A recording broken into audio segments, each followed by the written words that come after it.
everybody, welcome to the latest video and thank you for tuning in.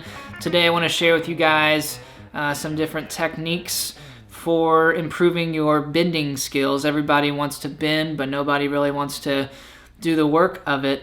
So I've come up with a three-part approach to improving your bends, and the first part is really just the mechanics of it, how your hand is on the neck and how I approach bending, and some close-ups that can potentially help you with that. The second part of it is more about your guitar, the setup of your guitar, and what kind of mods you might do that could improve your bending abilities. And then part three is more of a general perspective on how to improve yourself as a guitar player, as a musician, something that you should be doing anyways that improves all aspects of guitar, and that's really training your ear and listening to yourself and also players that you look up to really understand the feel and sound that you're going for, in this case with bending. So this is some free entertainment that hopefully you guys can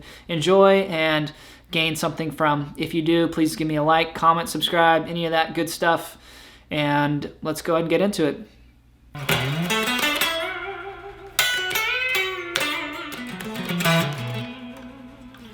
All right, so let's get into the part one of my bending lesson here today. And to start, the most important part, I think, is really what's going on with my left hand and how I'm using it to efficiently be able to bend the strings so that you can play for 4 hours a night and not have your hand cramp up and your forearms just be on fire all night long. And then I'll get into showing you guys a couple of different kinds of bends that I do. But to start, really, it comes down to how I'm gripping the neck, and it's a big part of it because you don't want to have a death grip on it. It's got to be kind of, just a light grip to where you've got full control of the neck, but you don't want to be overexerting yourself holding on to it. So I wrap my thumb all the way around, like Jimi Hendrix, Stevie Ray Vaughan. That works for me. But the problem is, the bigger your neck is, the more difficult this becomes. And so if you look on the back here, there's a slight space in between the neck and my hand. So I'm certainly gripping the neck hard enough to hold on to it and be in control. But, I could be like this, okay, which I'm not. So that's the first thing you want to realize. And then when I can, I try to leverage all of my strongest fingers, right? So I'm playing in C minor, but I'm tuned down, so B minor pentatonic. The most classic lick that I do, or bend really, is the whole step bend with the crazy vibrato thing. And this took a long time for me to get. So don't be discouraged when this doesn't come right out of the chute working. The basic idea for you guys is that when I'm bending, I'm using all three of my fingers here on the string. They are all placed on the string, guiding the string. And it just makes things so much easier because I'm using heavier gauge string, sometimes 11 to 52 most of the time, and that can get a little heavy.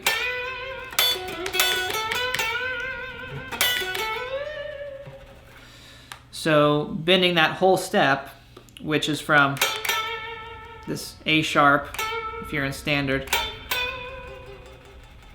up to a C note, the root, right? That's the idea with that lick. So if you look, you can see my thumb stays wrapped over the whole time.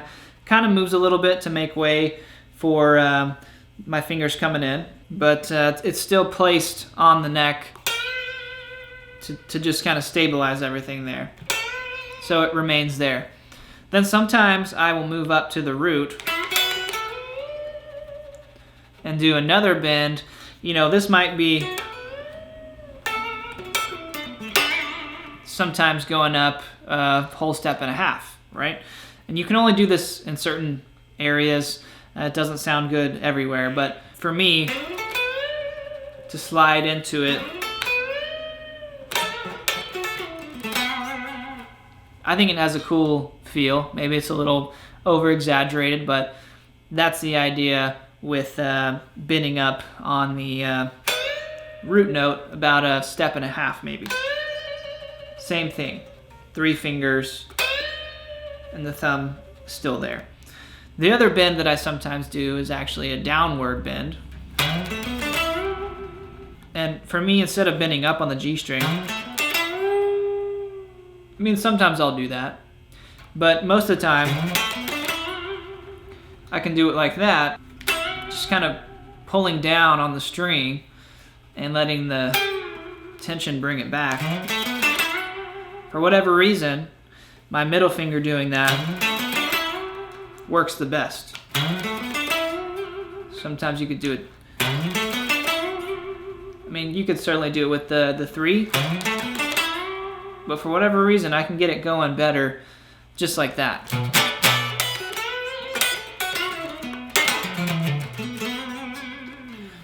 So that is part 1 on bending, the mechanics of my left hand and how that's all working. So you can do a little bit of practice there, and we'll move on to the second part of bending, which is the setup of your guitar and the modifications of your guitar. So as you all know, this is my 59 Stratocaster, and I made a few changes to it over the years, although a lot of it's still original.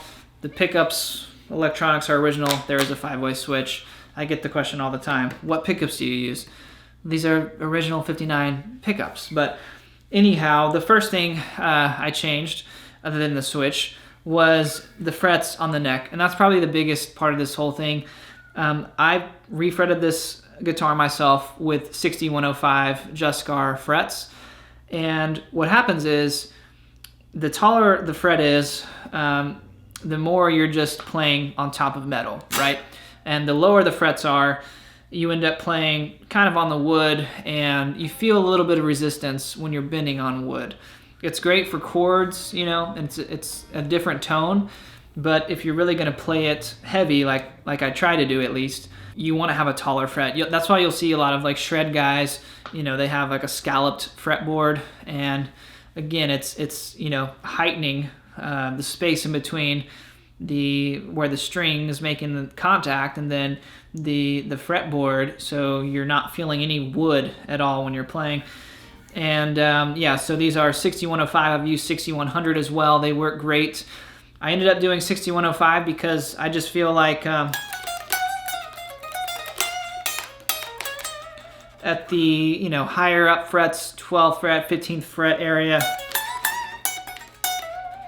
I just feel like it's a little more accurate, and there's more space in between the frets for me to quickly move around. So the taller fret wire is going to help you. I'm not saying you have to make that change, because that's a really big decision you make on your own personal guitar if you want to do that. The other thing that I do is I have the action a little bit higher. So, you know, there's a lot of mythology about string action, especially certain players, right?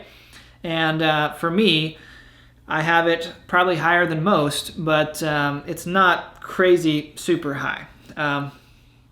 You know, I just move the action just by feel, you know, basically getting it about as high as I can comfortably play, where it's not impeding my playing, but it gives you a little bit more clarity. It just seems to be easier for bending, because on a 7 1/4 radius, sometimes you can fret out unless you have a perfectly set up guitar like a Silver Sky, but this one is not that. So a little higher action gives me a little bit of safety when I'm bending those crazy notes that I'm not going to fret out. But I still leave the action at the nut fairly low, because, you know, like all that quick stuff, you've got to make contact with the fret really fast. And I found the higher you go here, it might start sounding better, a little bit clearer, rings out. But if you like doing the quick,